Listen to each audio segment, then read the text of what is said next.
Bonjour mes amis, que Dieu vous bénisse tous en ouvrant la compréhension, en ouvrant la conscience, la compréhension de sa parole pour que chacun vienne prendre sa décision correcte dans ses choix. C'est la foi intelligente, c'est la foi qui pense, c'est la foi qui raisonne, c'est la foi surnaturelle. La foi naturelle est la foi que tout le monde a, mais la foi surnaturelle qui vient du surnaturel, qui vient de Dieu, qui vient du haut, cette foi, c'est elle qui fait la différence dans la vie des personnes. Et j'aimerais que vous raisonniez avec moi juste cela, rien de plus, pour qu'alors vous puissiez savoir choisir ou faire vos choix. Parce que c'est ce qui m'est arrivé. J'ai entendu la parole de Dieu et j'ai appris à utiliser la foi avec l'intelligence, avec le raisonnement, non avec le cœur. Parce que le cœur est trompeur, est égoïste, égocentrique. Le cœur est mauvais, pervers. Le cœur est trompeur et cruel. Dieu parle du cœur avec beaucoup de propriété, évidemment, parce qu'il connaît les cœurs. Donc, quand la personne utilise la foi avec le cœur, elle va se faire mal, elle va devenir fanatique. La foi avec le cœur, c'est une foi fanatique, parce que la personne ne pense pas, ne raisonne pas. Elle veut plaire à son cœur, elle veut plaire à ses volontés, elle veut plaire à son âme, qui désire, cupide, et évidemment perdu. Donc, nous sommes ici en train de travailler, d'essayer de vous amener ce que Dieu m'a donné. Et ce qu'il m'a donné ne vous sert pas. Alors, s'il vous plaît, soyez à l'aise. Pas besoin d'entrer ici, pas besoin d'accéder. Pourquoi est-ce que tant de personnes accèdent à nos messages avec tant de bêtises et avec une ignorance totale, mangent avec les mains des hommes et après elles répètent, ça ne marche pas. Peu importe pour moi ce que les personnes pensent ou ne pensent pas à mon sujet. Moi, je pense ce qui est écrit dans la Bible. Je pense en accord avec ce qui est écrit dans les Écritures sacrées. Voyez, en parlant de la foi surnaturelle, la foi intelligente dont nous avons déjà beaucoup parlé ici. Mais on va parler plus à ce sujet parce qu'on dirait que beaucoup de personnes, malheureusement, évidemment, ignorantes, complètement ignorantes, ne comprennent pas l'esprit de la chose. Or, je ne suis pas candidat à député, à sénateur, gouverneur, préfet, ni président, à rien.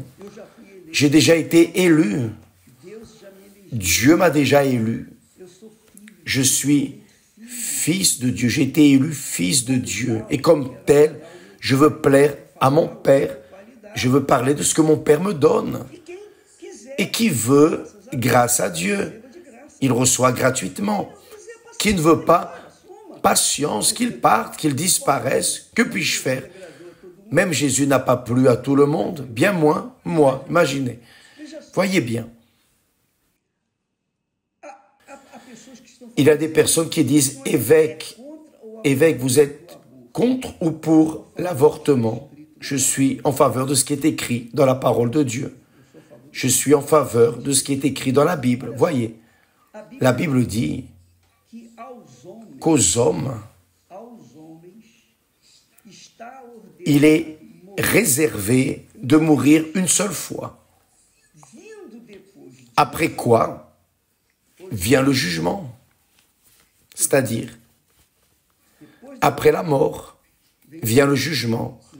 Il n'y a pas cette chose de purgatoire. Ça, c'est une histoire, une comptine. Ça, c'est pour vendre le pardon. Il n'y a pas de pardon après que la personne meurt. Si elle est morte dans la foi, dans le Seigneur Jésus-Christ, si elle est morte en croyant dans le Seigneur Jésus comme unique Seigneur de sa vie, alors elle meurt et elle est sauvée. Après vient le jugement. Elle sera absoute car elle a accepté l'offrande de Dieu qui était Jésus, notre Seigneur Jésus-Christ.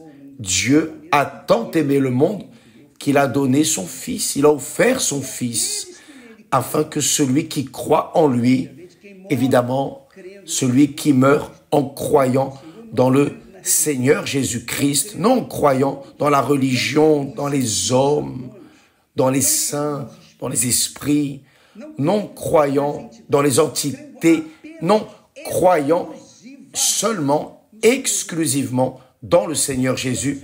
Quand la personne meurt en croyant seulement dans le Seigneur Jésus, et croire ce n'est pas un sentiment, mais une foi, un choix, une décision. Lorsqu'elle dit « j'accepte Jésus comme mon Seigneur et Sauveur », c'est fini. Avant de mourir, si elle fait cela, quand elle meurt, elle va au ciel. Et viendra le jugement. Elle sera jugée en accord avec ses œuvres en bas, mais elle sera sauvée. Donc, ici, il est écrit qu'il est réservé aux hommes, il est prophétisé, déterminé. Personne ne peut changer cela. Personne ne peut changer. Même Dieu ne va pas le changer, car c'est lui qui l'a dit. Et comme il est réservé aux hommes de mourir une seule fois, on ne meurt pas deux fois, après quoi vient le jugement. Jugement, jugement. Ce qui est certain et ce qui est erroné sera jugé.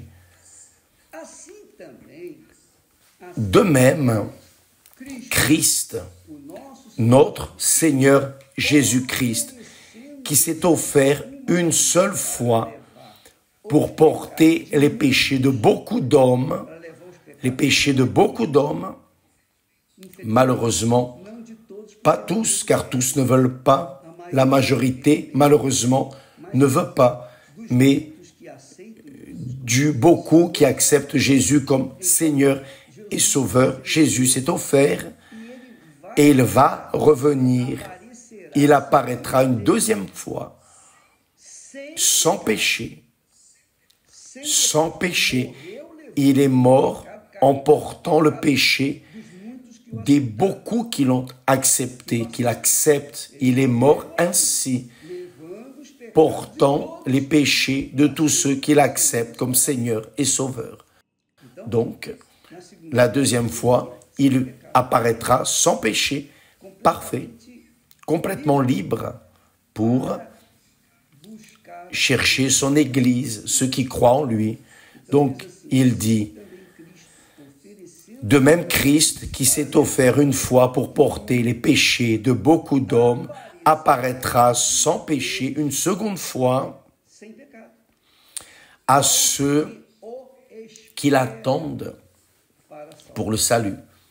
C'est cela. Cela est écrit dans le livre d'Hébreux, chapitre 9, versets 27 et 28. Donc je vais lire de nouveau.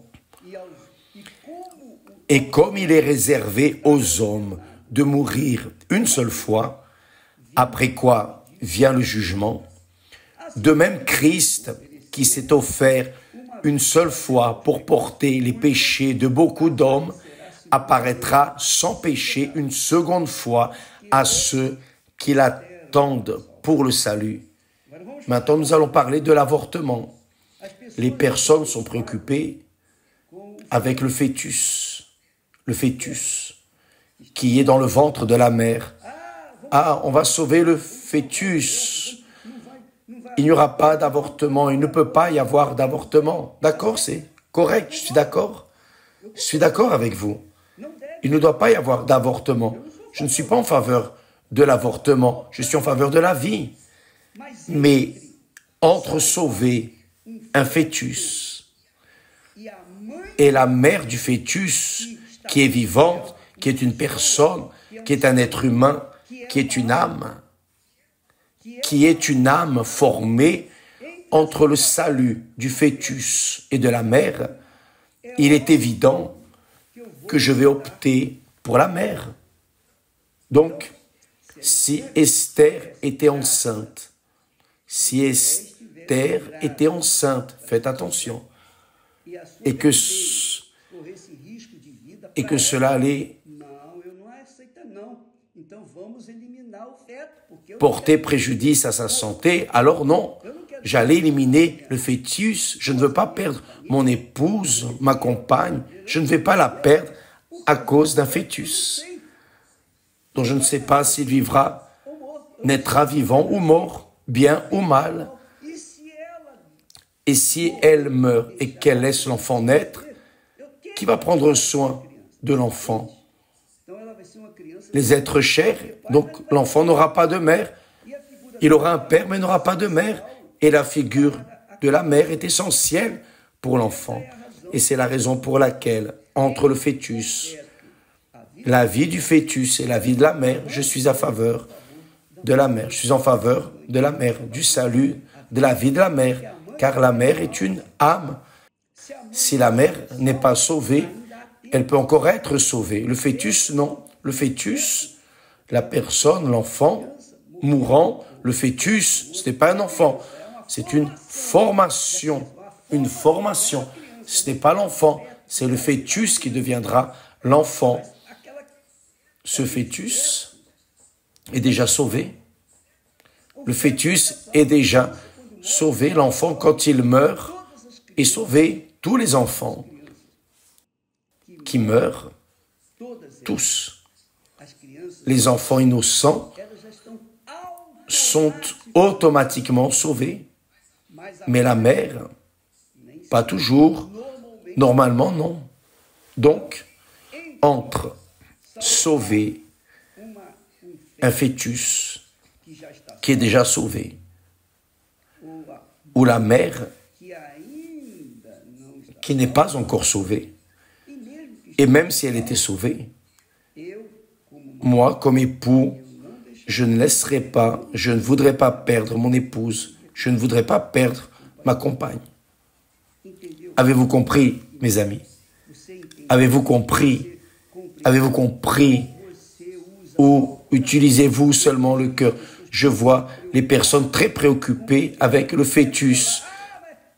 Ah, contre l'avortement. D'accord, moi aussi je suis contre. Mais entre l'enfant, entre l'avortement d'un fœtus et la mère, la vie de la mère, je préfère sauver la mère. Ma chère mère, à cause des circonstances difficiles qu'elle a vécues, que mes parents vivaient, maman n'avait pas d'endroit où habiter. Mon père était routier, il était commerçant, il a tout fait, il faisait tout. Il faisait de tout pour amener le pain quotidien à la maison. Maman a eu 33 enfants. 33 enfants. 33 enfants. Des 33 enfants, 16 sont morts avant le temps, sont nés prématurément. Maman a dû avorter. Elle a avorté 16 enfants, naturellement. Elle n'a pas tué, personne n'a enlevé par la force, non. elle a perdu à cause des difficultés. Maman lavait, cuisinait. Maman faisait tout le travail de la maison sans four à gaz, sans électricité, sans eau, robinet. Elle devait aller chercher l'eau au puits. Elle devait rassembler la paille pour cuisiner. Enfin, maman était une guerrière. La pauvre, durant sa vie, sa jeunesse, elle a perdu 16 enfants, 16 fœtus. Et 17 ont survécu, sont nés à l'époque en temps de 9 mois. Mais des 17, seuls 7 ont survécu. Parce que les 10 qui sont nés dans le temps, évidemment, à cause des circonstances, des difficultés, sont morts. 7 sont restés. Et de ces 7, je suis celui du milieu. Je suis le milieu. Mes amis, faites attention. Que faites-vous? Si vous avez une épouse, vous aimez votre épouse, sauf si vous voulez vous débarrasser de votre épouse et sauver le fœtus et la laisser mourir. Ça arrive aussi. Mais si vous aimez votre épouse, vous voulez sauver votre épouse et le fœtus reste pour après. Parce que le fœtus est déjà sauvé par nature, il n'a pas de péché. L'enfant innocent, tant qu'il est innocent, n'a pas de péché. Mais quand l'enfant sort de cet âge infantile, de l'innocence, l'enfant va devoir décider ce qui est correct, ce qui est erroné pour sa vie. Mais ici, il est écrit qu'il est réservé aux hommes de mourir une seule fois, après quoi vient le jugement. Donc, nous devons travailler pour la mère des fœtus. Donc, ces enfants, ces jeunes filles qui ont leurs aventures et qui ont des enfants et qui ont avorté,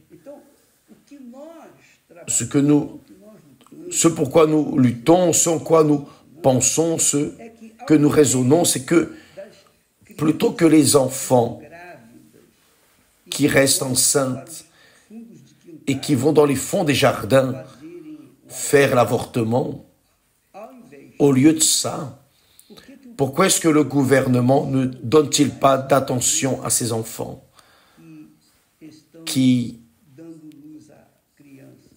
enfantent des enfants qui enfantent des enfants? C'est l'absurde de cette terre. Que peut-on faire?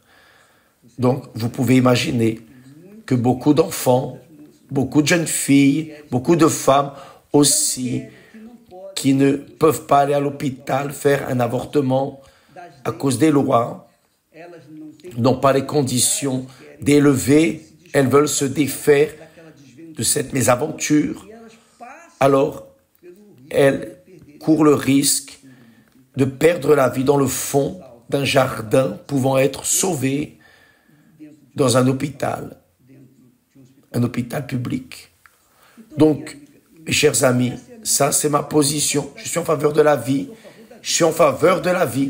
Mais dans la petite vie de ce monde, je suis en faveur de la vie éternelle. Je travaille pour que les personnes soient sauvées pour toute l'éternité et non perdre la vie pour toute l'éternité aussi. Donc, quand la personne accepte Jésus comme unique Seigneur et Sauveur, évidemment, elle ne voudra pas faire l'avortement d'aucune manière, bien sûr, car elle veut avoir ses enfants, elle veut créer, elle a eu cet enfant librement. Mais si elle n'a pas eu l'enfant librement, ça a été un avortement de la nature, disons, une chose qui est arrivée.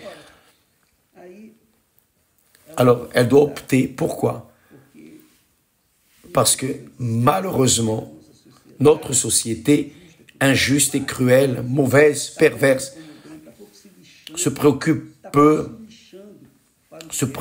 du fœtus, ni de la femme. Mais entre le fœtus et la femme, La société préfère dire on va sauver le fœtus et laisser la femme mourir, car ça c'est la société cruelle que l'être humain vit.